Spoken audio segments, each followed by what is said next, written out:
mradi imekuwa muhimu sana kwa watu wetu, sababu pale mtaani tukiangalia tofauti ya kijiji na hapa estates, kuna tofauti kubwa sana.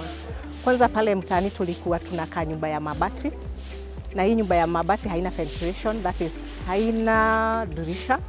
Kitu ya pili, unapata hii nyumba ni room 12 na choo ni moja na bathroom ni moja. Wakati tulikuja hapa, unapata hii nyumba yenye iko hapa iko na privacy. Number one, maji iko kwako kwa nyumba, choo iko kwako kwa nyumba. Kwa hivyo kuna privacy ndani. Then maneno ya maji, pale mtaani tulikuwa tunanunua maji from the water vendor. Hapa maji ni yako, iko kwa nyumba. Na maji ya pale ilikuanga contaminated sababu pipe zimepita kwa open sewer line. Na hapa ndani hata ukiangalia hakuna mahali utapata open sewer line. Mtaani hatukuwa na stima, na kama stima tulikuwa tunaita Mukuru Power sababu ni illegal connection. Ilikuwa open, ilikuwa inaua watu. Hapa hata ukiangalia hakuna waya yoyote unaweza pata imepita juu. So unaweza sema maisha imebadilika. Then kuna hizi malls, mumeziona hapa, watakuja kufanyia biashara hapa. Na ukumbuke pale mtaani hatukuwa na soko.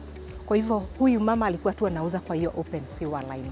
Na hizi stalls unaziona hapa, very soon tutazitumia. Kwa hivyo kila kitu mwanadamu anahitaji hapa iko. Hospitali iko, shule iko na mall inaendelea, na hizi stalls mnaziona hapa. Vijana wanafanya kazi ya online. Kutoka mtaa kuja hapa pia imesaidia vijana wetu, na pia sisi imetusaidia. Kwa internet kuna vitu mingi. Kuna mama aliniambia mimi tangu nikuje hapa nimejua kupika chapo vizuri na watch kwa YouTube. Mwingine nilipata akishona na vitu za plastic. Nikamjulia, hii umejua wapi? Hapana, nimelearn through YouTube. Kumaanisha internet imekuwa na impact nzuri sana kwa watu wetu wa mtaa. Kwa hivyo ningeomba hii mradi iendelee kila area. Utapata hiyo shamba itabaki nafasi yenye pia sisi tutapata kazi pale.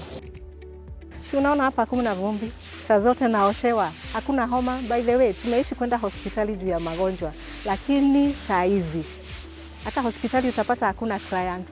Kwa hivyo tunashukuru sana na sina jambo la kusema. Mungu abariki rais wetu.